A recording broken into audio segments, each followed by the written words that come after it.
Welcome to the Popish plot. I'm Nate. I'm Jessica. And I'm Mike. Today, we are here to talk about Our Lady of Guadalupe. On this, her feast day. Yes. Yes, we have a picture.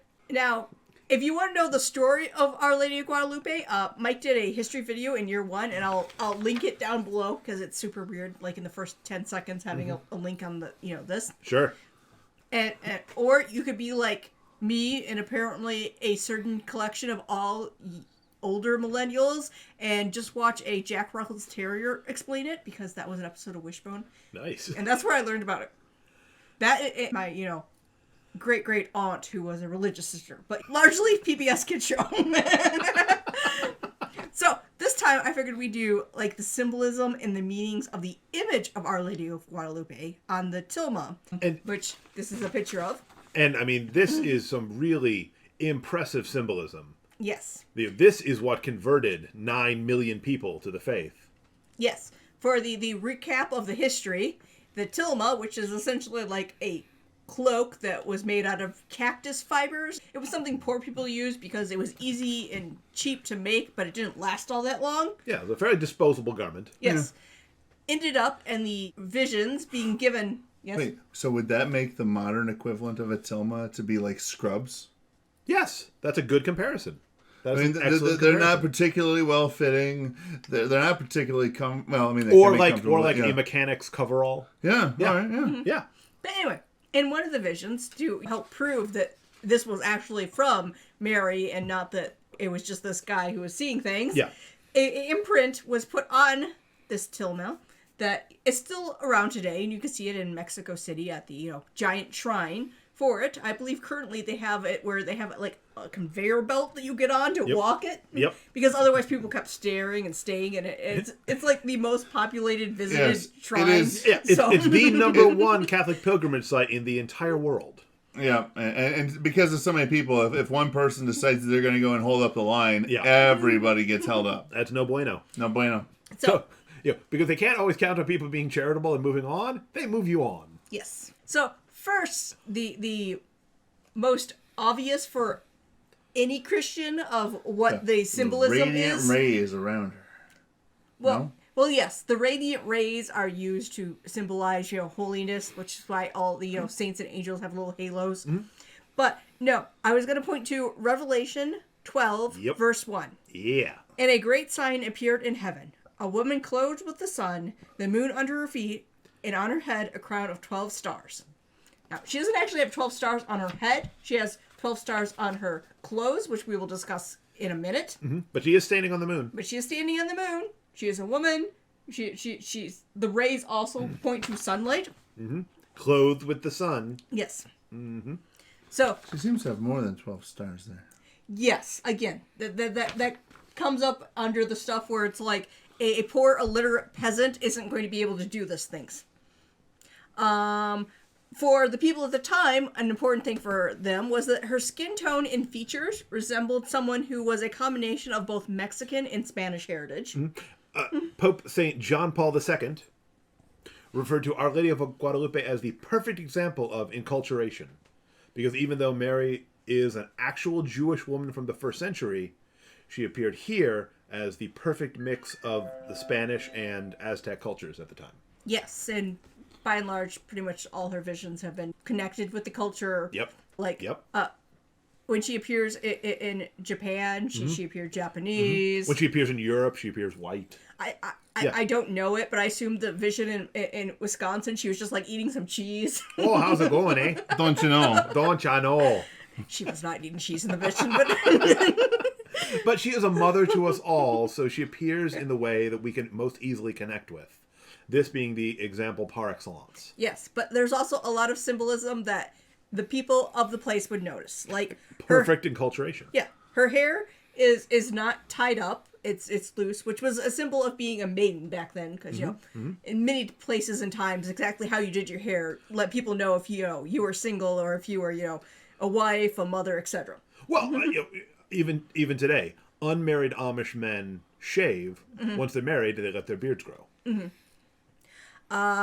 The clouds was a symbol to let people know that she was from heaven. Mm-hmm. Mm-hmm. The sun. The Lord ascended. in a cloud. Yes, the fact that she's, in essence, eclipsing the sun in this picture, while we look at it and go that it's heavenly rays and, heaven and halos and stuff, they would look at it for it being a sign that she was essentially bigger and better and more important than their sun god, which was a very big god in the Aztec world. As it is in most cultures. Yeah. Yep. She has a cross medallion that doesn't really show up well in a small picture, but a medallion was used to show being essentially belonging to a thing or an idea. Yeah. So, she is completely devoted to God.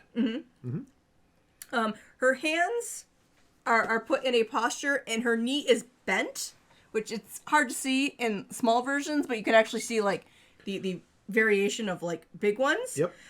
That was a prayer posture known as the dancing prayer for the people of that area. Yep.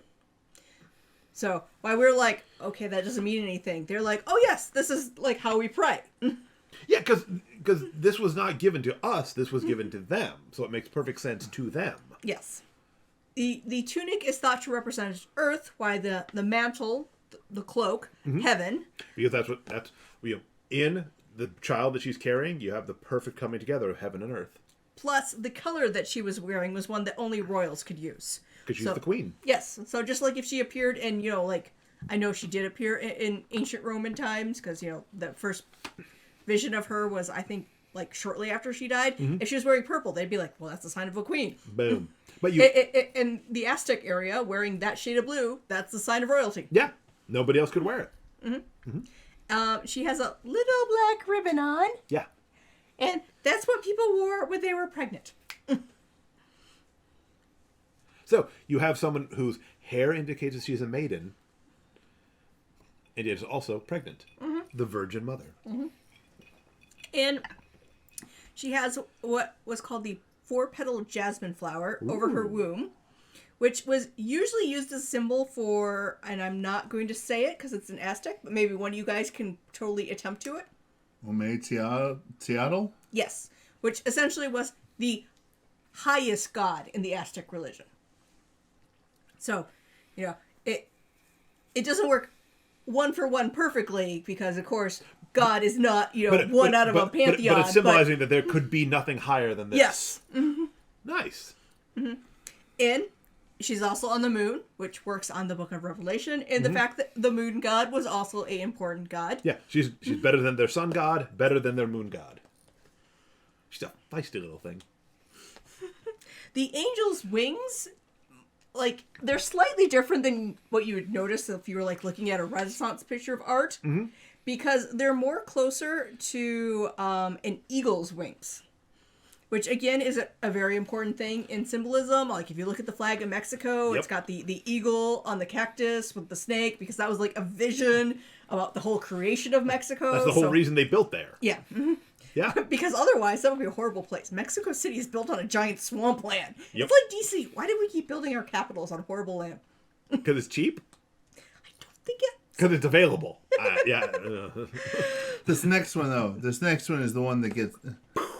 Yes. Oh, no, so not the... Yep, it's the next one. We're on to the stars. No, the one after that is the one I was thinking of. But this one is important also. Yes, because you pointed out the stars are, not 12 stars and stuff.